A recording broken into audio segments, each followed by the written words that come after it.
तो जैसा कि पिछले एपिसोड में हमने देखा था, ज़ू किंग का बैटल इस समय मास्टर सेंगियन के साथ चल रहा था। और बैटल जैसे-जैसे बढ़ता है, खास करके जब ज़ू का जो शैडो रहता है, वो शेंग्युन के एक लाइफ को, एक धर्मापर्चर को बेसिकली कवर कर लेता है, तो वो भी 3 फ्लेम लेवल पे आ जाता है। और पूरा पावर लेवल अगर उसको मिला दिया जाए, तो 5 फ्लेम लेवल पे, और ज़ू अब उसको मैच कर पा रहा था। इस दौरान ये बंदा, जब इनका बैटल होता है डायरेक्टली हेड ऑन, तो अचंभित हो जाता है और ज़ू को बोलता है, तुम्हारे बारे में कुछ तो मुझे संदिग्ध लग रहा है, अब आके।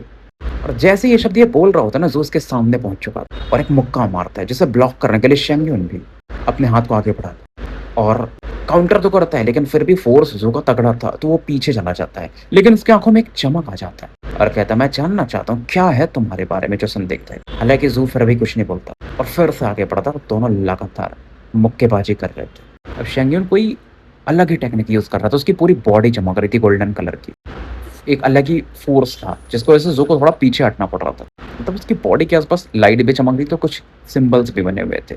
सीलिंग वाला पावर था, अगर ज़ू मुक्का मारता था तो उसका ऑरा मानो सील होने लगता था। और शेंगियन की आंखों में चमक क्यों था? क्योंकि उसको आइडिया लग गया था कि ज़ू के पास क्या है, लेकिन बस वो जानना चाहता था। अब लेफ्ट हैंड को आगे बढ़ा, 3 कदम आगे लेता है, एक-एक कदम ले रहा था और फिंगर की ऑरा चेंज हो रही थी। ये शेंगियन की ऑरा थी। जैसे फर्स्ट स्टेप लेता है ना, तो एक sinister wind aura kick in करती है, एक कोल्ड ऑरा। सेकंड स्टेप में लाइट चमकने लगती है अचानक से, ग्रीन लाइट, और एक स्वॉर्ड सा बन जाता है। और वो स्वॉर्ड यानी वो तलवार तीसरे जब स्टेप ये लेता है, तो एकदम बड़ा हो जाता है, तगड़ा 300 मीटर का हो जाता है। और इस समय इसका धर्मा फोर्स फुल पावर पे ये यूज कर रहा था। फिलहाल ये इस टेक्निक को यूज करता है जेड एम्परर बीहेड सोल्स। तो ये ऑरा जो थी ना, सी ऑफ फ्लेम जैसी ऑरा ज़ू की तरफ बढ़ती और बहुत तेजी से बढ़ती। और ये जो ऑरा थी, इसके सोल पर लॉक्ड थी, टॉस करना मुश्किल। अब ज़ू क्या करता है, डबल इनकांटेशन टेक्निक यूज करता है, बाहर पूरा फ्लेम इकट्ठा कर दे। लेकिन वो तलवार देखो, इसकी फ्लैशी बॉडी, क्योंकि आत्मा पे वो अटैक कर रहा था, वो जो अटैक था सोल अटैक था, तो बॉडी के आर पार निकल जाता, सीधा इसके बॉडी के अंदर चला जाता। लेकिन तभी जो ज़ू का लाइफ लैम्प वो छाते के समान खिल जाता और इसके सोल को प्रोटेक्ट करता। और ज़ू अब छिपाने की कोशिश भी नहीं करता। और मास्टर सेंगियन के सामने आप छिपा भी नहीं सकते, जो बंदा खुद इतना पावरफुल है, वो उसका आइडिया था। और उसकी जो परछाई थी, बस एक धर्मापर्चर को ब्लॉक करके थी सेंगियन के। तो फिलहाल वो तलवार कितना भी कोशिश करता है, ज़ू के सोल तक पहुंच ही नहीं पाता, और जो इस तलवार को बाहर फेंक देता है। और ज़ू के ऊपर में ना अम्ब्रेला ये सब खिल जाता है। और शेंगियन बोलता है, लाइफ लैम्प। अचंभित तो होता है थोड़ा सा, लेकिन उसको पहले से आइडिया था, लेकिन अब बहुत ज़्यादा खुश था, क्योंकि उसको डाउट क्या था। देखो, ज़ू के पास 3 लाइफ फ्लेम का बैटल प्रोग्रेस है, ठीक है, इंपीरियल क्लच टेक्निक आ गई तो 4 लेवल पे चला गया, फिर भी मैं 5th लेवल पे था। मेरा एक अगर लाइफ लैम्प क्या धर्मापर्चर बुझ गया, तो भी फिर भी ये मुझे कैसे मैच कर पा रहा था। हालांकि ज़ू बिल्कुल एक्सप्रेशन नहीं देता। एक ही इशू था कि पब्लिकली आप रिवील कर रहे हो कि आपके पास लाइफ लैम्प है, तो बड़ी चीज हो जाती। अब ज़ू का यही था कि शेंगियन को तो मारना है, इसका लाइफ लैम्प लेना है। सेम चीज शेंगियन सोच रहा था। इस दौरान शेंगियन अलग ही हंसता, पागलों की तरह। स्वॉर्ड एनर्जी जो थी ना, उसको 100 धागों में बांट देता और जितने भी लोग यहाँ पर थे कल्टिवेटर, सभी को मार देता है, ताकि ये न्यूज़ लीक ना हो कि ज़ू के पास लाइफ लैम्प है। मतलब वो मान चुका था कि ये जो ज़ू का लाइफ लैम्प है अब इसका हो चुका है। और अब ये सोच रहा था, अब तो इसका 7 फ्लेम बैटल प्रोग्रेस होगा ना, अगर ये और इसको मिल गई ज़ू के लाइफ लैम्प के तो। और बड़ी बात ये है कि जब आप गोल्ड कोर कल्टिवेटर में जाते हो, तो एक लाइफ लैम्प जो है आपका एक हेवनली पैलेस बना सकता है। तो आप कितने पावरफुल हो जाओगे, खुद सोचो। और 2 लाइफ लैम्प है तो 2 हेवनली पैलेस। इसीलिए इसने अपने डाउ प्रोटेक्टर को अभी तक बुलाया नहीं था।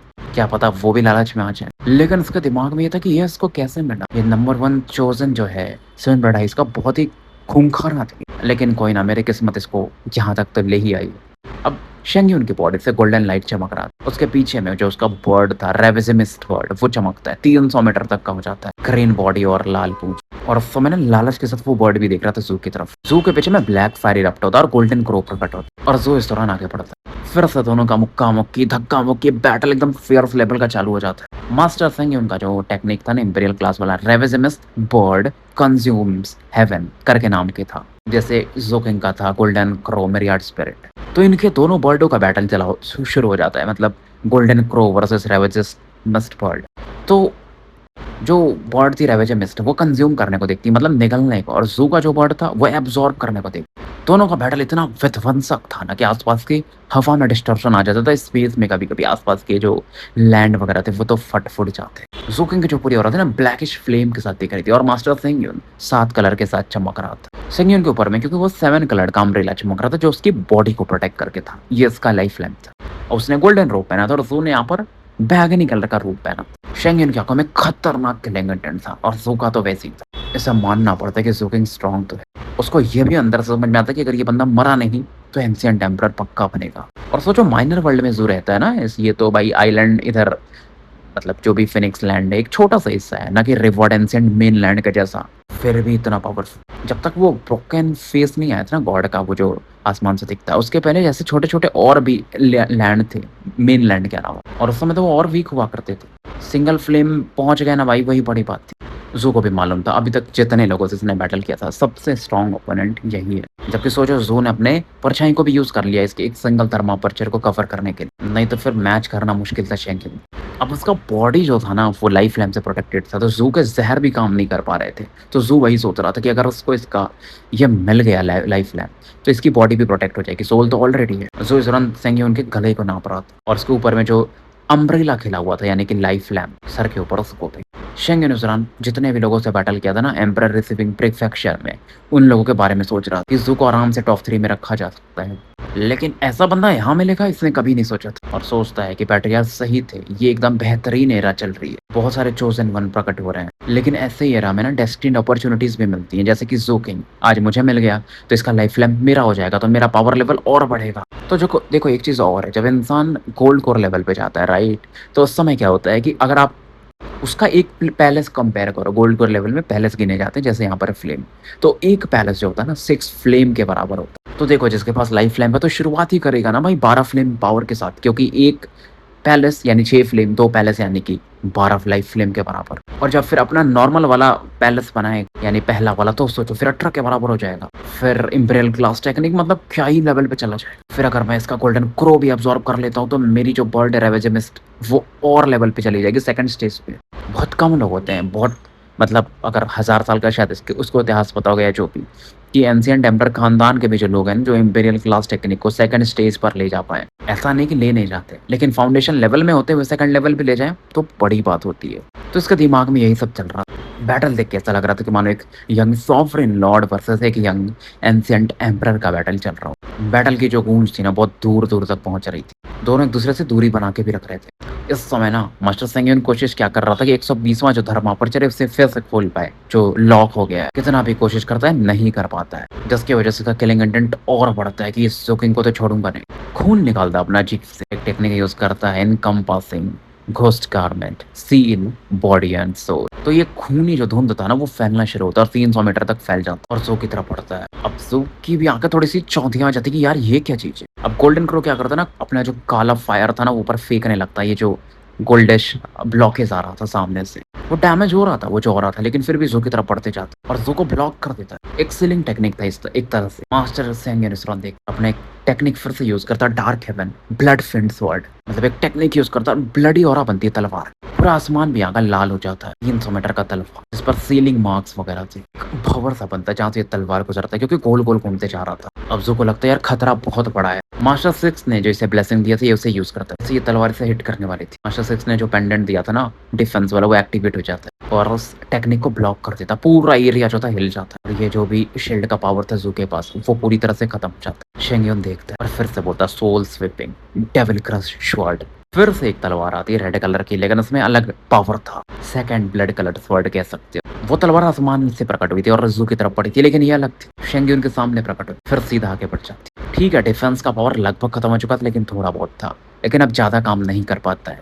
ये तलवार भी हिट करती है और जू इस बार खून की उल्टी करता है और ये अटैक खत्म नहीं होता। ये बंदा एक तीसरा टेक्निक यूज करता है, north coast heaven wandering sword. 8 ghost प्रकट होते हैं ब्लड कलर के वॉर्टेक्स में, आसमान में एक भंवर सा बनता है जिसमें से निकलते हैं, और उनके पीठ पर ना एक स्वॉर्ड बना हुआ था। कोल्ड ऑरा के साथ ये जू की तरफ पड़ते, मतलब उनकी पीठ जू की तरफ थी, तलवार सामने की तरफ, और एक साथ वो पड़ते 8 दिशाओं से। और देखो पहले से 2 तलवार उसने चलाई थी तो वो पूरी तरह से तो खत्म हुआ नहीं था, तो टोटल 10 तलवार। और जो मास्टर 6 ने डिफेंस एक गिफ्ट दिया जू को, वो फिर भी नहीं रोकने की कोशिश करता और फाइनली अब एक्सप्लोड कर जाता, यानी अब पूरी तरह से खत्म हो चुका था। लेकिन ये जो तलवार की ऑरा थी, जो 10 तलवार की, ये काफी थी जू को खत्म करने के लिए। जू इस दौरान अपना पावर यूज करके जो सील से बंधा हुआ था ये उसे तोड़ देता है, थोड़ा बहुत पेन होता है इसे। तो फिलहाल जू अब क्या करते हैं, यहाँ से भागता है, और जो स्वॉर्ड एनर्जी थी ना भाई इसके बॉडी में प्रवेश कर चुकी थी, जिससे कि इसके लाइफ फ्लेम बैटल कर रहे हैं। ये चीजें बताने में समय लगा, लेकिन बहुत फास्ट हुई थी। अब इसे भागते देख शेंगियन बहुत तेजी से पड़ता, जू को पकड़ लेता, लेकिन जो अंदर स्वॉर्ड एनर्जी थी, भागते भागते जू उन्हें भी पूरी तरह से न्यूट्रलाइज कर देता है और सीधा एक खतरनाक लुक के साथ ना शेंगेन पर एक राइट हैंड मारता है। ब्लू ग्रीन ड्रैगन प्रकट होता है शेंगेन की तरफ बढ़ता है। शेंगेन इसे काउंटर करने के लिए दोनों हाथों को जोड़ता है, एक टेक्निक यूज करता है। उसकी बर्ड आगे बढ़ती है और ब्लू ग्रीन ड्रैगन एक्सप्लोड कर जाता है, लेकिन फिर भी शेंगेन को पीछे जाने पर मजबूर कर देता है। और जू का काउंटर अटैक अभी खत्म नहीं हुआ था, इसका धर्मा स्किप प्रकट होता है और सीधा धर्मा स्किप को ना अब ये गॉडलीनेस वाली ऑरा यूज नहीं करता, भीग के मारता बोल रहे हैं जो भी अपनी ऑरा से शेंगेन की तरफ बढ़ा देता। अब शेंगेन जस्ट अभी जुकिंग के ब्लू ड्रैगन को काउंटर किया था, सामने उसके धर्मा स्किप आ चुका था, अब डॉज करने का समय नहीं। धर्मा स्किप सीधा आके इसकी छाती पर लगता है और एक्सप्लोड कर जाता है। अब धर्मा स्किप फटता है तो उसके अंदर गॉडलिन्स की भी ऑरा थी, वो भी फट जाती, फैल जाती। शेंगेन को पीछे हटना पड़ता और उसके जो लाइफ लैम्प का डिफेंस था ना वो और ज्यादा कम हो जाता है ऐसा लगता है। अब जो इस दौरान रुकता नहीं है, हेवनली सेबर को प्रकट कर जानता था ये काफी नहीं, पूरे जहर जो इसने आसपास एरिया में भी बिछेरे हुए थे ये उन्हें भी एक्टिवेट करता है, शेंगेन की तरफ भेज देता है। और देखो जो ने क्यों किया था कि मास्टर 6 का जो डिफेंस है पूरी तरह से खत्म हो जाए इन द सेंस वो ऐसा नहीं चाहता था, वो इसलिए कर रहा था कि उसको थोड़ा समय मिल जाए। उसको ये था कि शेंगेन का डिफेंसेस को तोड़ने हैं, पहले डिफेंसेस को तोड़ पाएगा तो इसके जहर को भेज पाएगा अंदर, इसलिए जहर को एक्टिवेट करने के लिए भी ये समय लेता है। जैसे ही हेवनली सेवर आगे बढ़ता है इधर पॉइजन भी पूरी तरह से फैलना शुरू होते हैं। तो जो जोकिंग का अपना ये जो हेवनली सेवर वाला अटैक था वो मास्टर शेंगेन को हिट करता है। हालांकि मास्टर शेंगेन ने भी अपने हेवनली सेवर से अटैक किया था तो दोनों के अटैक एक दूसरे को काउंटर कर देते हैं, लेकिन जो शॉक वेव फैलता है उसकी वजह से शेंगेन के जो डिफेंसेस रहते हैं ना वो और वीक से पड़ जाते हैं थोड़े समय के लिए, वो थोड़े पीछे जाते हैं। लेकिन जो अभी खत्म नहीं होता, इस दौरान पैट्रियार्च बहुत तेजी से आगे बढ़ते हैं और उनके आसपास बिजलियां पहुंच रही थी टॉप स्पीड। पैट्रियार्च को मालूम था ये मिशन कितना इंपॉर्टेंट है, क्योंकि क्या हो रहा था हर बार शैडो ही बैटल में अब ज्यादा योगदान दे रहा था, तो पैट्रियार्च को डर भी लग रहा था। सीधा जा करके ना उस बंदे के डिफेंसेस से टकराते हैं और एक बूम करके आवाज आती है। लाइफ लैम्प के डिफेंसेस ऑब्वियसली तगड़े होते हैं तो वो कोलैप्स तो नहीं होता, लेकिन थोड़ा सा उसमें होल हो जाता है और सरिया पीछे आकर के ऐसा गोल गोल घूमते हुए दूर जाकर गिरता है। फिर डिफेंसेस नॉर्मल हो जाते हैं, मतलब जो होल हुआ तो वो भर जाता है और शेंगेन कहते तुम मेरे डिफेंसेस के पार नहीं जा सकते, तुम कुछ भी कर लो तुम्हारा चीज काम नहीं करेगा। हालांकि इस अटैक की वजह से शेंगेन पीछे भी जाता है फिर से। अब ये कुछ भी कहे लेकिन जो जोकिंग के अटैक थे, ब्लू ड्रैगन हो गया या धर्मा स्किप हो गया या हेवनली सेबर हो गया, इवन पैट्रियार्च का अटैक, वो काम तो किए थे। और जू का वो इरादा भी नहीं था कि इसको खत्म करना है फिलहाल, क्योंकि उसको मालूम था डिफेंसेस तगड़े हैं और ऑब्वियसली शेंगेन के पास अपर हैंड है बैटल में, उसके पास ज़्यादा डिवाइन एबिलिटीज़ हैं, ज़्यादा टेक्निक्स हैं। और शेंगेन को अब जू की कमजोरियाँ भी पता चल जाती है कि जू के पास कोई टेक्निक्स नहीं है अच्छी वाली, और वो बोलता है कि तुम्हारे पास मैजिकल टेक्निक्स नहीं है, डिवाइन एबिलिटीज़ नहीं है। जू कुछ बोलता नहीं है, शेंगेन इस दौरान हंसते रहता है। अब शेंगेन क्या करता है ना कि एक डबल इनकांटेशन यूज करता है और जू के डिफेंसेस को यानी कि कमजोरियों को टारगेट करने वाला था। जैसे ये टेक्निक यूज करने जाता है उसके चेहरे पर एक अलग एक्सप्रेशन आता है कि उसके डिफेंसेस खत्म हो रहे हैं, वहां से जहाँ से सरिया घुसा था। और फिर उसे याद आता है कि मास्टर शेंगेन को कि 7 ब्लड आइज में जब ये था तो इसने सुना था कि जोकिंग जहर का इस्तेमाल करने में महारथी है और उसने सीमा लिंक के खिलाफ भी किया था। और उसका मानना क्या था कि जहर कुछ नहीं है, वो कभी भी एक ग्रेट डाउ नहीं बन सकता। और उसकी बॉडी तगड़ी थी ना शेंगेन के शुरू से, तो नॉर्मल जहर इस पे काम भी नहीं करते थे। तो ये अपने ऐसे हाथ को लहराता है, इसका लाइफ लैम्प चमकता है और जहाँ पर कोरोजन हो रहा था उसे खत्म करने लगता है और गायब भी कर देता है। फिर से अटैक करने जाता है लेकिन फिर से इसका चेहरा बदलता है, बॉडी में उसके दर्द होने लगता है और ग्रीनिश ब्लैक टाइप का कुछ तो इकट्ठा होने शुरू होता है। लाइफ लैम्प इसके फ्लिकर करने लगते हैं, इसे समझ में नहीं आता क्या चल रहा है। और अब इसे समझ में आता है जब इसके बॉडी में तो जहर रह चुका है, तो बहुत तेजी से फैल रहा है और उसका पूरा माजरा समझ में आ जाता है कि जू कर क्या रहा था अभी तक। ठीक है ये सही था कि जू के पास डिवाइन एबिलिटीज नहीं है उतनी पावरफुल, लेकिन एक मामले में ये गलत था कि जू के पास भाई डिवाइन एबिलिटीज नहीं है, लेकिन जू के पास उसके अपने जहर तो हैं, क्योंकि बीटल्स इसकी बॉडी में प्रवेश कर चुके थे। अब जू की आंखों में किलिंग इंटेंट छाता और बहुत तेजी से आगे बढ़ता है। शेंगेन जहर को ना अपने फ्लेम पावर से या जो भी बोल लो से खत्म करने की कोशिश कर रहा था। जू इस दौरान एक मुक्का मारता है, गोल्डन क्रो पीछे प्रकट होता है, पूरा पावर मानव को इकट्ठा कर करके पूरा 5 फ्लेम का बैटल प्रोवेस इकट्ठा करता है, क्योंकि जू के पास वही था और आगे मारता। अब मास्टर शेंगेन के पास अब वो क्षमता थी नहीं, क्योंकि जहर की वजह से वो कमजोर पड़ रहा था। और शेंगेन ट्राई भी करता है और लाइफ लैम्प का डिफेंस भी उतने काम नहीं करते, तो कटी हुई पतंग के समान ना काफी पीछे जाके गिरता है, सांस उसकी लंबी लंबी आने लगती। फिर भी डिफेंस कहीं ना कहीं तो काम कर ही रहे थे, नहीं तो अब तक ये निपट भी जाता। इस दौरान ये इंपीरियल क्लास टेक्निक को यूज करता और इसकी जो रेविस मिस्ट बर्ड थी वो प्रकट हुई, जो कि जहर को ना खत्म करने को देखती। ऊपर में इसके 7 कलर का अम्ब्रेला चमक रहा, लेकिन जू मौका देना नहीं चाहता था और जू फिर से एक मुक्का मारता है। शेंगेन उस दौरान पीछे हटता, खून की थोड़ी थोड़ी उल्टी भी करना शुरू कर चुका था, तो मुक्के मारते जाता। फिर पैट्रियार्च भी ऑल आउट जा रहे थे। इस दौरान परछाई को मौका मिलता और वो दूसरा धर्मा परिषद भी शेंगेन का कफर कर ले। शेंगेन पीछे भागते रहता है जितना उल्टी कर रहा था उसमें ज़हर भी निकल रहा था। फाइनली इसके डिफेंसेस ज़्यादा नहीं ले पाते और फूट जाते। ज़हर और तेज़ी से फैलना शुरू होता है और ये हैरान था कि किस प्रकार का ज़हर है और ये इसको कैसे लग रहा है। मैं इस बंदे को मार देना चाहिए था, ये अब तक कैसे टिका है। पहले इसका 6 फ्लेम का बैटल प्रोवेस एक नीचे गया, अब उसके बाद ये ज़हर, बाल इसके बिखरे थे, कभी भी ऐसी गंदी हालत में नहीं गया था ये। अगर 7 से कोलिशन कोई देख ले तो हैरान हो जाए भाई। इधर ज़ू का अपना किलिंग इंटेंट और बढ़ते जा रहा। अब क्या करता है शेंगियोन ने एक जेड स्लिप में वॉइस मैसेज भेजता है अपने तीनों डाउ प्रोटेक्टर को बुलाने के लिए। और देखो इसके डाउ प्रोटेक्टर भी बहुत दूर थे क्योंकि उन्हें लगा नहीं था कि शेंगियोन कोई खतरनाक स्थिति में जा सकता है और इस एरिया में कैसे जाएगा, तो उन्हें भी वापस आने में समय तो लगेगा। जो इस दौरान फिर से एक मौका मारता है। शेंगियोन अपने डिफेंस को ट्राई करता है लेकिन खून की उल्टी करते जाता। पूरी तरह से जो उसका चेहरा था ना खून से अब सन चुका था। उसके अंदर पागलपन सा छाता है। अब ज़ू के अंदर इतना गुस्सा था ना कि शेंगियोन के सोल को निकाल करके ना ये अपने धर्मापर्चर को और एक्टिवेट करना चाहता था। यानी अभी 90-92 जो भी हैं उनके ऊपर जाना चाहता था। लेकिन शेंगियोन की आंखों में भी एक अलग पागलपन। इसका गोल्डन जो डाउविस स्ट्रोक था वो फैलता है और फिर एक्सप्लोड कर जाता है क्योंकि इसका जो डाउविस स्ट्रोक था ना एक प्रकार का वो खुद में एक ट्रेजर था और एक्सप्लोड करता तो उसको मौका मिल जाता था, ये पीछे भागता है और इस मौके का फायदा उठा करके इसका लाइफ लैम्प फाइनली जहर को फेंक देता है इसकी बॉडी से। लेकिन बहुत अनस्टेबल हो गया था इसका लाइफ लैम्प, तो इसको मालूम था इसे अब क्या करना पड़ेगा। अपने बैग में से कुछ तो निकाल, लकड़ी का कुछ तो था और किसी बड़े सी लकड़ी का ये हिस्सा था शायद छोटा मोटा जिसमें से तगड़े फ्लक्चुएशन निकलते। जो फील करता है उसके लाइफ फ्लेम्स जो है ना इसकी वजह से बुझ जाएंगे, इसका थर्मापर्चर भी वाइब्रेट करने लगते। मतलब ये जो भी वुड था भाई तगड़ा चीज था, तगड़ा ट्रेजर था। आसपास जो भी चीजें थी ना पौधे घास वगैरह वो भी सूखने लगते। उसमें से एक सनिस्टर क्रूइश और बाहर निकल रही थी। अब जू पीछे भागने लगता और शेंगियोन की आंखों में एक पागलपन था, वो बोलता खुल जा।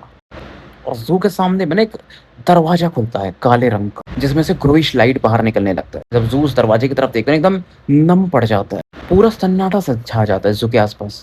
शेंगियोन के साथ भी सेम था, इस डोर का पावर अलग लेवल पे था, कोई आगे बढ़ नहीं पाता, मतलब ऐसा होता है। जू ने ऐसा फील किया था 4 साल पहले जब ये प्रतिबंधित क्षेत्र में था। वो जब उसने गाना सुना था वो लेडी का, तो मूव ही नहीं कर पा रहा था ना कुछ वैसा, सब चीज गायब हो जाती है इसकी आंखों के सामने से, बस वो दरवाजा दिखता है। दरवाजे के अंदर अगर झांको ना तो बस अंधकार था भाई और अलग लेवल का कोल्डनेस। और डोर के सामने में शेंगियोन खड़ा, दूसरे साइड बोल रहे जो भी। डोर का नाम था डार्क स्पिरिट एविल डोर, जैसे कि एक बेहतरीन खजाना मानता था ये बंदा शेंगियोन। अभी तक इसने एक बार यूज किया था और क्यों नहीं यूज करता था, क्योंकि इसका इफेक्ट जो यूज करता है उस पर भी पड़ता है, जिसमें सोल पावर यूज होता है। और थोड़ा बहुत इन्फॉर्मेशन था कि उसके अंदर एक खतरनाक किलिंग पावर है जो कि इसको इसके ग्रैंडपा ने बताया। एक बार इसने दरवाजा अपने सामने यूज किया था ना तो एक सड़ा हुआ बोलते हैं ना जीव वैसा निकला था, क्योंकि उसके दादाजी ने बताया था कि डोर से वही चीज बाहर आता है जो तुम्हारे दिल में है। तो इसको ये जानना था कि ज़ूकिंग के सामने क्या प्रकट होता है, भूत ही निकलेगा ऐसा कुछ तो होगा या कुछ कंकाल निकले। लेकिन बड़ी बात क्या होती है, वहां से लाइट चमकती है, डार्कनेस लाइट में बदलने लगता है, पूरा लैंड इल्यूमिनेट हो जाता है, पौधे वौधे जो सिकुड़ रहे थे वो खिलना शुरू हो जाते। जू इस दौरान एक दर्द फील करता, मानो से कोई जिंदा चला रहा हो। लेकिन अब जू मूव कर पा रहा था, जैसे एकदम एक जगह रुक सा गया था ना वो चीजें खत्म हो जाती, वो पीछे हटने लगता है, टॉप स्पीड से मूव करता है, ये लाइट इसे जला ना दे। शेंगियोन दरवाजे के ऊपर खड़ा था, ऐसा समझ लो। वो हैरान था, लाइट कैसे आ सकती है इस खूंखार भेड़िए के सामने, क्योंकि लाइट तो ये खुद के लिए देखना चाहता था जो कभी देख नहीं पाया, क्योंकि इसका नाम क्या था, शेंगियोन, और दोनों का मीनिंग रेडियंस लाइट होता है। लेकिन इसके सामने एक जीव आता था सड़ा हुआ, तो इसका किलिंग इंटेंट और बढ़ जाता। फिलहाल ये टेक्निक यूज करके दरवाजे को बंद कर देता। अब दरवाजे का लेकिन डायरेक्शन बदलता है और जू से हट करके शेंगियोन के सामने आता है। जहर का प्रभाव तो अभी भी इस पर था, ये पूरी तरह से थोड़ी निकला। दरवाजे का इस्तेमाल ये कर रहा था मेनली जू को मारने के, दूसरा अपने अंदर से जहर हटाने के लिए। लास्ट टाइम इसने इसका इस्तेमाल इसलिए किया था क्योंकि इसको ऐसा सिचुएशन आ गया था कि अपने ऊपर से एक कर्स हटाना। अब दरवाजा इसके सामने खुल जाता है, फिर से वही जीव जैसा प्रकट होता है कि शेंगियोन को लपेट लेते हैं। इसकी पूरी बॉडी मानो सड़ने लगती है, इसको फर्क नहीं पड़ रहा क्योंकि इसको मेन था जहर निकाल। तो लगभग वो जहर खत्म हो जाता है इस जीव की वजह से, जो भी बोलो। हैरानी तब उसको होती है ना कि वो जो परछाई था वो अभी भी उसको कुछ नहीं हुआ, और एक आंख जैसा भी उसमें प्रकट हो जाता है। ये सोचते हैं कि क्या चीज है, शेंगियोन इसके बारे में ज्यादा सोचता नहीं है। अभी दरवाजे को बंद कर लेता, मतलब वो लकड़ी के टुकड़े को रख लेता है, हीलिंग पिल्स वगैरह खाता है। देन उसके बाद ये ज़ूकिंग की तरफ फिर से बढ़ता है। ज़ूकिंग की इसकी इस दौरान हालत थोड़ी खराब थी, लेकिन किलिंग इंटेंट अभी भी पहले जैसा ही था। सीरियसली इंजर्ड हो चुका था, लेकिन वॉयलेट क्रिस्टल उसको हील कर रहा था, वो भी कुछ पिल्स खा चुका था। अब देखता है कि शेंगियोन इसकी तरफ बढ़ रहा था, जू ऐसा पैर जमीन पर मारता है, थोड़ा ऊपर हवा में जाता है और दोनों फिर से एक दूसरे से टकराते हैं। अगर गोल्ड कोर कल्टीवेटर भी बैटल देख ले तो हैरान हो जाए भाई, किस लेवल का ये इंटेंस बैटल चल रहा था। जो इस दौरान बैटल के दौरान एक क्रिस्टल फेंक के मारता, आसपास पूरा ब्लैक फॉग के जैसा हो जाता है, जिसमें से एक ग्रू निकलता है जो कि थोड़ा थोड़ा बैल के समान था, जो कि मास्टर शेंगियोन पे चार्ज करता है। एक ही क्रिस्टल ये नहीं फेंकता है, 3 और फेंक के मारता है। ये सब सीमालिंग वगैरह के आइटम थे जो जू को मिल गए थे। अब जू के पास देखो वो ब्लैक बॉल्सेस भी थे जो ये बनाता था, उन्हें भी फेंक के मारता है। शेंग्यून हैरान, करप्शन को अपने से दूर रखना चाहता था और 4 वो जो ग्रुज थे इस पर अटैक कर रहे थे। चारों ग्रुज कनेक्टेड हो जाते हैं ऑक्स के साथ, मतलब तीनों। लेकिन ज़ो अब सोचता है कुछ तो करना पड़ेगा यार। अब ये सीमा लिंक के जो बहुत सारे मैजिकल डिवाइस थे ना ग्रुप को कंट्रोल करने वाले, वो भी निकालता है। उन्हें भी एक्सप्लोड करा देते हैं। क्योंकि शेंग्यून इसमें भागने को देख रहा था। भागने को इन द सेंस कि ये जो अटैक्स इसके थे उनसे बचने को। उसकी जो रेवेजिमिस बर्ड थी वो भी थोड़ी डैमेज हो चुकी थी क्योंकि शेंग्यून की ही हालत खराब थी और गोल्डन क्रॉस की तरफ बढ़ता है। ज़ू के हाथों में इस दौरान एक डैगर आता है। शेंग्यून थक चुका था और सीधा डैगर को ये थ्रोट पे एम करता है। उस अटैक को तो शेंग्यून डॉज कर लेता, लेकिन बेल फायर जो अटैक था ज़ू का उस डैगर में वो इसको फिर भी चला देता है। फिर भी भाई बंदा तो तगड़ा था तो डिफेंड कर लेता। ज़ू का बैटल करने का तरीका काफ़ी ज़्यादा वाइल्ड था और एक हेड बट मारता ही शेंग्यून भी सेम करता है। मतलब दोनों एक दूसरे से खोपड़ी एक दूसरे की टकरवाते हैं और दोनों पीछे जाते हैं। शेंग्यून को समझ में आ रहा था क्या खूंखार बंदा यार ये ज़ू, लेकिन फिर भी उसका किलिंग इंटेंट कम नहीं होता। वो और मारना चाहता था ज़ू को और उसका लाइफ लैम्प लेना चाहता था। अब ये क्या करता ना, अपनी खोपड़ी पर खुद मारता है शेंग्यून और एक सीक्रेट मैजिक यूज करता है। एक पेन निकालता है, ब्लड से उसमें कुछ तो लिख, वो चीज़ फैलना शुरू होती है। बेसिकली ना एक खोपड़ी से दिखता है जो कि शेंग्यून के जैसा ही दिख रहा था। और फिर आवाज आती, मैं सो रहा था मेरे बड़े भाई, तो उन्हें मुझे जगाया क्यों? क्या खेलने का समय हो चुका है? तो ये ग्रोइश पेन था जो ऑरा को फिल करके ज़ू थोड़ा हैरान होता है। जिसका भी पेन था ना उसमें सोचो जो निब थी उसके जिससे लिखा जाता है वो इंसान की तरह दिख रहा था, सेम शेंग्यून के जैसा। और उसका जो पूरा हिस्सा था लंबा वो किसी के स्पाइन का था, मतलब ह्यूमन स्पाइन। शेंगेन को फ़र्क नहीं पड़ता है वो बंदा क्या कह रहा था जो भाई इसको बोल रहा था। पूरा एक रेड सर्कल ये बना देता। सर्कल ना पूरा एरिया घेर लेता, मतलब ज़ो भाग नहीं सकता और शेंगेन पेन को पकड़ के था और ज़ो की तरफ देखता है। तो देखो शेंगेन का जब जन्म हुआ था ना तो इसके बोल सकते हो कमर से एक और बॉडी चिपकी हुई थी, मतलब ट्विन पैदा हुआ था। और ऐसा मेनलैंड में होते रहता है करप्शन की वजह से, जो म्योटा गन है। और इसको अच्छा नहीं लगता था शेंगेन को, इसलिए ये अपने भाई को मारना चाहता था। उसका भाई भी ऐसा ही फील करता था, लेकिन शेंग्यून का प्लान तगड़ा था। अपने भाई को यानी छोटे भाई को जो इससे साथ ही चिपका हुआ था उसे दबा देता है, डिवोर कर जाता है, समझ लो। क्लैन के पैट्रियार्च को पता था, बहुत लोग भी जानते थे और उसके पैट्रियार्च मान भी जाते। एक बस जिंदा रहना चाहिए, बाकी क्या फ़र्क पड़ता है। तो अपने ही भाई को इसने एक ट्रेजर बना लिया था। इसीलिए ये जो पेन था इसके भाई की औरत थी और वो औरत पूछती है अपने भाई से कि ये है जिसे आप मारना चाहते हैं बड़े भाई, बहुत सुंदर है, इसके साथ भी वही करना जो आपने मेरे साथ किया था, इसके नेचुरल टैलेंट को चुरा लेना और दूसरा पेन ब्रश बना लेना मेरे जैसा। सेंग्यून कहता है हाँ ठीक है, मारो इससे पहले फिर हम देखते हैं। अब ये बंदा करप्शन और रिलीज करता। मास्टर शेंग्यून ना इस पेन से एक्स जैसा कुछ तो बना।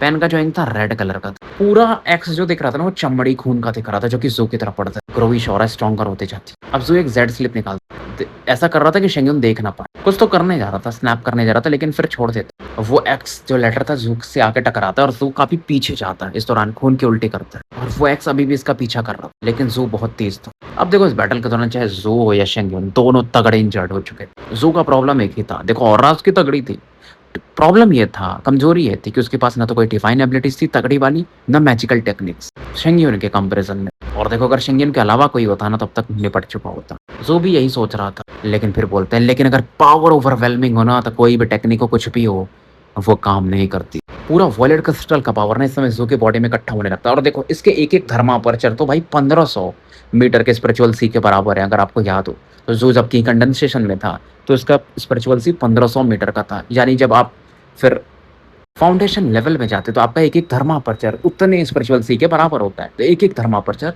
1500 मीटर स्पिरिचुअल सी के बराबर। तो फिलहाल इसने 92 धर्मापर्चर खोले थे, तो 92 का पावर इकट्ठा करता है, यानी कि 1500 मीटर के 92 फोर्स को पूरा इकट्ठा करता है। जो कि एकदम नसें दिखने लगती। शेंग्यून हैरान हो जाता है, चंभित, यार इसके अंदर स्पिरिचुअल सी इतना तगड़ा है, क्योंकि ये भी 600 मीटर से ऊपर का स्पिरिचुअल सी नहीं बना पाया था। नॉर्मल लोग 300 तक ही पहुंचते हैं। तो जू जो धर्मा फोर्स को कमांड करता था ना भाई, वो बाप लेवल पे था। जू एक हैंड टेक्निक बनाता है, एक हाथ बड़ा सा दिखता है जो कि बड़ा होते जाता है, 92 गुना पावरफुल में इकट्ठा हो।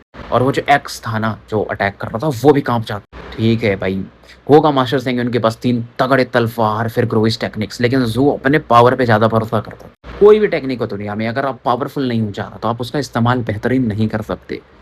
शेंग्यून है तगड़ा, कोई डाउट नहीं है, लेकिन जू भाई वो अपने पर ज्यादा विश्वास करता। तो ये जो इसका अटैक था ना, ये एक्स और मास्टर शेंग्यून दोनों की तरफ बढ़ा देता। और एक्स जो था ना 5 सांस के बराबर तो रोक पाता, वो एक्सप्लोड कर जाता और वो हाथ आगे बढ़ते जाता। अब शेंग्यून के पास पहुंच चुका। शेंग्यून इस ग्रुइश पेन का इस्तेमाल कर आगे रख देता है, हाथ में से कड़ाने को दे, पूरा धर्मा फोर्स ये भी अपना लगा देता है। अटैक बहुत पावरफुल था, पूरा एरिया जो था ना हिल जाता है, खतरनाक लेवल का एक्सप्लोजन होता है।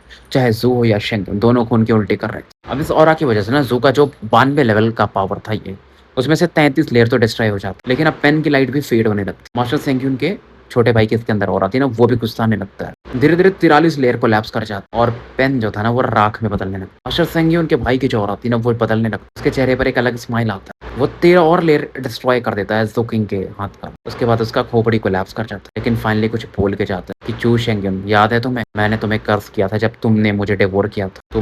तुम्हारा भी वही हाल होगा जो मेरा हुआ है और देखो आज तुमने मेरे कर्स के पावर को, वो जो टैबू मैजिकल आइटम था उससे खत्म तो कर दिया था, फिर भी वो कर्स काम कर ही रहा है। और वो हँस के बोलता है, लगभग ज़ोके ना पूरे ये जो हैंड का पावर था उसे डिस्ट्रॉय कर देता, बस 3 लेयर बचते हैं, जो कि जा करके शेंग्यून को हिट करते हैं, जिससे कि खून की उल्टी और करने लगता है और उसके लाइफ फ्लेम मानो बुझ जाएंगे, ऐसा उसे फील होता है। बाल बिखर चुके ही थे, आंखों में अभी भी किलिंग इंटेंट था और ये बोलते हैं, तुम कितना भी मुझे कर्स कर लो लेकिन तुम्हारा मरना जरूरी था। फिर से वो कुछ तो टेक्निक यूज करता है, फ्लैश कर्स, मिरियाड प्लस ब्लड कन्वर्जेंस। अब ये जो ग्रोइश पेन जो कि बिखर चुका है वो अलग अलग हाथों में इकट्ठा हो जाता है, मतलब हाथ जैसा बन जाता है और जू की तरफ पड़ता है हजारों की संख्या में। और इस दौरान ये मानता नहीं है बंदा, शेंग्यून बोलता है, मैं इस दौरान सम्मन करता हूँ सोरिंग क्लाउड टैबू ट्रेजर के एक छाया को, मतलब एक हल्की सी उसकी ऑरा को। अब टैबू ट्रेजर देखो यार, जू भी समन करता है क्योंकि जब से क्लियोन का पार्ट बना है तो सेक के जो मैजिकल ट्रेजर होते हैं उन्हें समन कर पाता है। वैसे ही सेवन सेक कोलिशन वाले भी करते हैं, लेकिन प्रॉब्लम ये था ना कि सेवन सेक कोलिशन का जो भी ट्रेजर थे वो टैबू लेवल पे थे और सेवन ब्लड आइज के अभी उस लेवल पे नहीं पहुंचे थे। अगर आपके पास टैबू लेवल का ट्रेजर आया तो आप एक इंडिपेंडेंट सेक्ट बन जाते हो, जो कि सेवन ब्लड आइज खुद चाहता तो ये इसको समन पहले ही कर लेता शेंग्यून, लेकिन वो दिमाग लगा रहा था कि सही टाइम पर उसका इस्तेमाल करेगा। ज़ोकिंग के लाइफ लैम्प को हासिल करना इतना आसान नहीं होगा। एक ये भी था कि ज़ोकिंग भाग ना पाए, क्या पता इसके पास टेलीपोर्टेशन जेट स्लीप हो। शुरुआत में करता तो भाग सकता था ज़ू, और उसने देखा था कि ज़ू ने कुछ तो निकाला था जेट स्लीप जैसा, बट उसे क्रश नहीं किया। और शेंग्यून ने ऐसा नाटक किया था कि उसने देखा नहीं। और बैटल ऐसा था कि जिसमें आप पहले जिसको ज़्यादा इंजर कर दो वही हारेगा, और अब ये सही समय था इसके हिसाब से। अब ज़ू जब ये शब्द सुनता है ना इसके कि मैं टैबू ट्रेजर के एक छाया को सम्मान करता, एक तो वो ब्लडी आर्म्स उसकी तरफ पड़ रहे थे जिनसे वो खुद को छुड़वा नहीं पा रहा था, तो वो जेट स्लिप को क्रश करना चाहता, लेकिन समय नहीं। पूरा एरिया कवर हो जाता है नेट में, तो टेलीपोर्टेशन भी काम नहीं करने वाला था। और एक रेड कलर का सीड प्रकट होता है यहाँ पर इस एरिया में। ऐसा वो वाला नहीं था एकदम प्योर वाला जैसा कि यंग आर्बिटर सेक्ट में ये लोग लेके गए थे, सोरिंग क्लाउड स्वॉर्ड सेक्ट वाले। कॉर्पोरियल नहीं था, इल्यूजनरी था, लेकिन नॉर्मल लेवल के कल्टीवेटर जैसे जोकिंग वगैरह हुए उनको रोकने के लिए काफी था। शेंगन इस दौरान हंसता है कि अब कहाँ जाओ, और वो जू की तरफ पड़ता है। पीछे जो उसकी बर्ड थी वो भी चीखें मारती क्योंकि वो भी काफी खुश थी। और उसके हिसाब से अब 2 ही लोग हैं, अंदर कोई आ नहीं सकता है, जो भी एक ही इसमें से बाहर जाएगा। जू भागने को देख, लेकिन वो जो हाथों का सीलिंग पावर था बहुत इंटेंस था, मान उसके लाइफ फ्लेम बुझने वाले। और जू फाइनली बोलता है, मैं भी यहाँ पर सेवन ब्लड आइज के मैजिकल ट्रेजर के एक छाया को सम्मान करता हूँ। ठीक है, सेवन ब्लड आइज का मैजिकल ट्रेजर टैबू लेवल पे नहीं, जू ने कभी भी उसके प्रोजेक्शन को कभी बुलाया भी नहीं। जैसे ये बोलता है, ये जो पूरा एरिया था वो वाइब्रेट होता, और वो मानो ये जो स्पेस था उसको फाड़ सकता था, ऐसा पावर लगता है। एक आंख आसमान में प्रकट होती जो इस टैबू ट्रेजर की तरफ थी। टैबू ट्रेजर और ज्यादा ऐसा और रिलीज करता। अब टैबू प्रोजेक्शन था तो वो कोलैप्स नहीं करता है, तो जू भाग नहीं सकता था। आंख वो देख रही थी ऊपर से, लेकिन कुछ कर नहीं पा रही, लेकिन फिर भी जू के ऊपर जो प्रेशर था वो कम हो जाता है उस ऑरा के आने की वजह से। शेंग्यून हंसता है कि ये तुम्हारे क्लैन का छोटा मोटा ट्रेजर सब्सिडरी सेक्ट हो तुम लोग, टैबू ट्रेजर की बराबरी करते। अब जू इस दौरान अपने गोल्डन प्रो को आगे बढ़ाता है, ब्लैक अम्ब्रेला यानी लाइफ लैम्प को भी सम्मान करता है। उसके अंदर पूरा ब्लैक फायर वाली ऑरा चमक रही। फिर से इसका और शेंग्यून का बैटल शुरू हो जाता है, ब्लडी वॉर। अब जू प्रेशर की वजह से वीक तो पड़ ही रहा था, ये जो ब्लड वर्ल्ड था, तो शेंग्यून का अटैक और ज्यादा फियर्स हो जाते हैं। धीरे धीरे जो ब्लडी वर्ल्ड था ना 30 मीटर का साइज का हो जाता है, मतलब छोटा होते जाता है। और शेंग्यून कहता है, चिंता मत कर, तुम भाग नहीं पाओगे, इस टैबू ट्रेजर को मैं भी कंट्रोल नहीं कर सकता, मैं बस इसके वेट कर रहा हूँ गायब होने का। मैंने इसका यूज इसलिए किया था ताकि तुम भाग ना पाओ, क्योंकि मुझे मालूम है तुम्हारे पास टेलीपोर्टेशन टैलिस्मैन है। अब जू अब प्यार से बोलता, तुम सही हो, हम दोनों इस जगह सील्ड हो चुके नहीं जा सकते। मतलब उसे कंफर्म करना था कि शेंग्यून जो बोल रहा है वो सही है। खुद से जब शेंग्यून बोल देता है तो जू समझ जाता है। और जो जेड स्लिप ये होल्ड कर रहा था वो टेलीपोर्टेशन तो था, उसमें कुछ नहीं था, बस एवीएस ने निकाला। बट अब जो ये निकालता है वो विश बॉक्स, जिसके अंदर वो पॉइजन पिल था भाई, आपको मालूम है। जैसे कि वो मॉन्क का खोपड़ी भी रजिस्ट नहीं कर पाया था, खत्म होने लगा, और पिल जैसे ही निकलता शेंग्यून की फटती, क्योंकि पिल की ऑरा से ही हैरान था।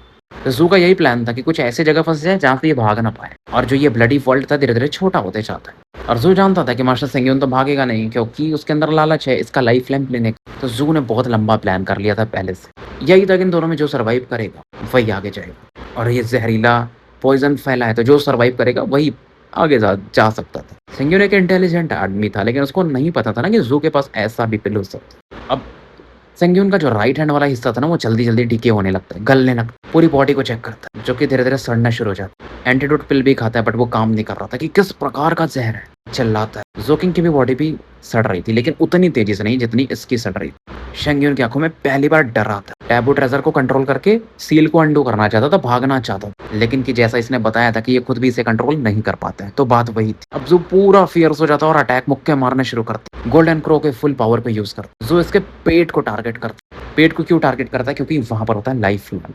लाइफ लैम्प क्योंकि ज़ू के पास भी था तो उसे पता है वो कहाँ स्टोर होता है। शेंग्यून उस दौरान बहुत सारे पिल खाता, फटी पड़ी थी बाइक, भाग सकता नहीं था। ज़ू का मुँह इस दौरान खून से सना हुआ था, बॉडी सड़ रहा था। शेंग्यून की बॉडी ना लिक्विड फॉर्म में गल रही थी, मतलब बॉडी चमड़ी अलग हो रही थी, एकदम पानी बन के। और ज़ू का रुथलेसनेस पहली बार दिख रहा था फुल पावर में। सीधा मुक्का मारता है उसकी बेली पर, पेट पर। ज़ू भी गल रहा था लेकिन आपको पता है उसका स्पीड थोड़ा कम था। शेंग्यून जो कि पहले रुथलेस दिख रहा था ना, मैडनेस दिख रहा था उसकी आंखों में, उसकी फट चुकी थी। दोनों वीक थे। बैटल धीरे-धीरे अब अंत की तरफ बढ़ रहा था। शेंग्यून को चोज़न वन कहा जा सकता था जितने उसके पास सीक्रेट मैजिक्स, मेडिसिनल पिल, अदर डिवाइन एबिलिटीज़ थे। इसकी जो बर्ड थी ना, रेवेजेमिस्ट बर्ड, वो डिफेंड करने को देखती है शेंग्यून को बट नहीं कर पा रही और गोल्डन क्रो उसको एब्सॉर्ब करना शुरू कर देता है इसकी बर्ड को। ज़ू भी गहरी-गहरी सांसें ले रहा था। शेंग्यून के पास पहुँचता है, उसके पेट पर फिर से एक मुक्का मारा। शेंग्यून भाग भी नहीं पा रहा था, अब इतना ज़्यादा मतलब भाई बॉडी ही गल रही थी। अब ज़ू को मालूम था ये असली टाइम है मूव करने का। सीधा हाथ डाल देता है इसकी पेट में, फाड़ देता है, मतलब समझ लो। थर्मापर्चर को टच करता है, सी ऑफ कॉन्शियसनेस में एंटर करता है और लैंप निकालना शुरू कर देता है। पूरा ऐसा फाड़ के निकाल देता है भाई, अब क्या ही रुथलेसनेस बताऊं तो। 7 कलर का एक सिरामिक लैंप से दिखता है, क्रिस्टल के समान, जिसके अंदर एक 7 कलर का अम्ब्रेला को देखा जा सकता था जो कि खून से सना हुआ। शेंगन चिल्लाता है ज़ोकिंग, तो अब इसका गला भी सड़ने लगा। लाइफ लैंप इसका कोई निकाल रहा। ज़ू की आंखों में एक अलग कोल्ड लाइट। ज़ू की आंखें भी जो थी, मतलब हाथ जो थे, उंगलियां वो भी सड़ रहे थे, बस हड्डियां दिख रही और हड्डियां जो मतलब हाथ की थी ना, सीधा इसके ना भाई गले में गड़ा देता है और उस पार निकाल देता है। शेंग्यून का लाइफ फोर्स खत्म होने लगता है लेकिन ज़ू चैन की सांस नहीं ले रहा था। वो पूरा फाड़ देना चाहता था इस बंदे को, क्योंकि डर एक भी ये भी रहता ना कि भाई ये लोग पावरफुल लोग हैं तो मिस्टीरियस टेक्निक से खुद को जिंदा कर सकते। फाड़ने ही वाला अचानक से स्पेस में ना एक होल हो जाता है और ये जो टैबू प्रोजेक्शन था ना वो भी उस ऑरा को ब्लॉक नहीं करता। 7 ब्लड आइज का जो मैजिकल ट्रेजर था, वो जो आंख, वो भी कुछ नहीं कर सकता, वो गायब हो जाता है। एक वर्टेक्स खुलता है और कहता है, उसके उसमें से एक आवाज आती, कौन है जो मेरे पोते को नष्ट करना चाहता है। अभी जो प्रोजेक्शन था टैबू ट्रेजर का वो भी गायब हो जाता है, तो ज़ू और दोनों अब दिखने लगते। वो जो लाइफ लैम्प ज़ू के हाथों में था ना, वो निकलने को देख रहा था, ऊपर जाने को देख रहा था, लेकिन ज़ू से छोड़ नहीं रहा था। भाई बहुत मेहनत से पाए, मैं वैसे कैसे जाने दूंगा। उसकी आंखें एकदम लाल थी। उस वर्टेक्स में से एक हाथ निकलता जिसमें झुर्रियां वुरियां पड़ी थी और इतनी तगड़ी थी ना कि शेंगन वहां से गायब हो जाता, वर्टेक्स के अंदर प्रकट होता। ज़ूकिंग की जो परछाई थी उसके अंदर से निकल चुकी थी बाहर। हाथ इस दौरान ज़ू की तरफ पड़ता है। एक अलग प्रेशर आ रहा था ज़ू की बॉडी, क्योंकि कितना भी आप प्लान कर लो, इस लेवल की पावर के सामने अभी भी ज़ू कुछ नहीं था। लेकिन तभी फिनिक्स के इस प्रतिबंधित क्षेत्र में से, मैदान में से एक आवाज आती, और एक फिनिक्स की आवाज, उसके अंदर एक मैजेस्टिकल पावर था कि मैं हूँ इस प्रतिबंधित मैदान का एम्परर और वॉइड रिटर्निंग लेवल का बंदा। यहाँ पर उसको वेलकम नहीं किया जाता है, निकलो यहाँ से। और वो जो 3 उंगलियां आगे बढ़ रही थी ज़ू की तरफ हाथ की, वो अपने आप को लैप्स कर जाती और स्पेस जो था वर्टेक्स बना था वो गायब हो जाता है। 7 कलर जो सिरामिक लैंप था जिसको कि ज़ू ने दांत से पकड़ के रखा, उस पर एक ऑरा चमक रही थी, वो ब्लरी हो जाती और लैंप फिर स्ट्रगल करना बंद कर देता है, मतलब इसके हाथ से या दांत से छूटना, और अब उसका कोई मास्टर नहीं था, ऐसा हो जाता है। लेकिन उस वर्टेक्स से एक आवाज आती है गुस्से वाली, टावर प्रोटेक्टर्स तुम अपने काम में फेल हो गए, तो मरने के लिए तैयार है। हाँ, लेकिन अगर तुमने इस बच्चे को मार दिया और लाइफ लैंप वापस ला लिया तो मैं तुम लोगों को जिंदा छोड़ दूंगा। तो वर्टेक्स अब पूरी तरह से बंद हो चुका था, चीजें एकदम नॉर्मल हो जाती। ज़ू अपना सांस भी नहीं दे पा रहा था। पहले तो पिल को बंद करता है, विश बॉक्स में रखता है और इस दौरान 3 ऑरा फील करता है जो इसकी तरफ तेजी से बढ़ रहे थे। ऑब्वियसली ये शेंग्यून के टावर प्रोटेक्टर्स थे। ज़ू भागने लगता है यहाँ से। अब वॉयलेट क्रिस्टल भी काम कर रहा था, सिरामिक लैंप को यानी कि लाइफ लैंप को कस के पकड़ के रखता। ज़ू की आंखों में एक क्रेजी लुक था कि भाई मैंने बहुत मेहनत किया, मरते मरते बच, लेकिन फायदा हो गया। लाइफ लैंप पता है आपको कितनी कीमती चीज, कि जो भी था वर्थ इट था। लैंप को स्टडी तो नहीं कर पाता है, लाइफ लैंप को एक्टिवेट करता और भागते रहते। इस लाइफ लैंप को भी अपने अंदर रख लेता और ऑरा ना अपनी इसमें छापने लगता है, मतलब अपनी ऑरा इसको अपना बनाने लगता है। इसमें कोई दर्द नहीं होता है, काफी अच्छा फील करता है और ये डांटियान रीजन में इकट्ठा होने लगता है इसके सी ऑफ कॉन्शियसनेस में, और एक पीछे छाया बनती है 7 कलर के लैंप की। इसके जो ब्लैक लाइफ लैंप था ना, उससे बिल्कुल भी कमजोर तो नहीं था। दोनों का अपना अपना काम था, जैसे एक सोल को प्रोटेक्ट करता था और एक बॉडी को, जो अभी इसे मिला है 7 कलर। दूर से देखा जा सकता है कि ज़ू बहुत तेजी से भाग रहा था। 7 कलर लाइट इसको एक टाविस्ट रोप की तरह प्रोटेक्ट कर रही थी। इसके खोपड़ी के ऊपर 2 छाते जैसे दिख रहे थे, एक काला और एक एंडलेस फ्लेम जैसा जो कि इसके सोल को प्रोटेक्ट कर रहा था और दूसरा सेवन कलर्ड जो इसकी फ्लैशी बॉडी को प्रोटेक्ट कर रहा था। अब ये लाइफ फ्लेम इसका पार्ट हो चुका था। ज़ू का कल्टीवेशन बेस जो था वो बढ़ना शुरू होता। जो लाइफ मतलब फ्लेम की ऑरा इसके अंदर चमकती है वो धीरे-धीरे बाहर फैलने लगी। पावर लेवल इसका बढ़ करके 5 फ्लेम लेवल से 6 फ्लेम लेवल पे पहुँच चुका। बोल सकते हो ना अगर ये बंदा इवन एम्परर रिसीविंग प्रीफेक्चर वाले एरिया में चला जाए यानी एंशिएंट मेनलैंड के तो वहाँ भी टॉप लेवल पे रहेगा। मास्टर सेंग्यून को पहले स्ट्रॉन्गेस्ट माना जाता था, लेकिन अब वो जो जगह था ज़ू को मिल चुका था। इस दौरान एक आवाज़ आती, कौन है वो छोटा आदमी जिसने मेरे से के लाइफ लैम्प को चुराने का कोशिश किया? वो आवाज़ था patriarch soaring cloud. Soaring cloud sword sect की एक और नाम फॉरबिडन सी से, क्योंकि ये तो बहुत दूर थे ना, वहाँ से पढ़ना शुरू कर दिया। एक ओल्ड मैन को दिखाया जाता जो सफ़ेद बालों में थे, काफ़ी गुस्से में थे और सीधा साउथ फिनिक्स यानी और 7 ब्लड आइज की तरफ बढ़ते। इनका जो कल्टीवेशन लेवल था सेम था मास्टर ब्लड स्मेल्टर के जैसा, मतलब first step of void returning level. इस दौरान 7 ब्लड आइज में भी हमें दिखाया जाता है 7th पीक के टॉप मास्टर 7th बैठे हुए अपने सेवक के साथ गेम खेल रहे थे, वही जो प्यादे वदे का गेम खेलते रहे। एक प्यादा इन्होंने कब से अपने हाथ में पकड़ा था, अगर सही समय कैलकुलेट करोगे ना, तब से पकड़ा था जब ज़ू ने बैटल करना शुरू किया था सेंग्यून से। और सर्वेंट भी जल्दी में नहीं था, वो देख रहा था। मास्टर 7th इस दौरान खड़े होते कि अब मुझे खेलना बंद करना पड़ेगा और मुझे जल्दी से चौथे सिबलिंग को वापस लाना पड़ेगा और आते ही मुझे मेरा मूव खेलना पड़ेगा। अपने दोनों हाथों को पीछे रखते हैं, हवा में ऐसा तैरने लगता है, बहुत तेजी से आगे बढ़ते। इनके जो बाल थे सफ़ेद थे, लेकिन आंखों में ना एक तारों की चमक थी। ओल्ड लेकिन काफ़ी हार्टी ओल्ड मैन थे, एक सांस में सीधा हज़ारों मील या दसों हज़ार मील कवर कर लेते थे। तो फिलहाल हम स्टोरी यहीं समाप्त करते हैं और मिलते हैं फिर कल एक नए एपिसोड के साथ। तब तक के लिए मैं आपका साथी एनिल कमिस्ट AKA मुसाफिर विदा लेता हूँ।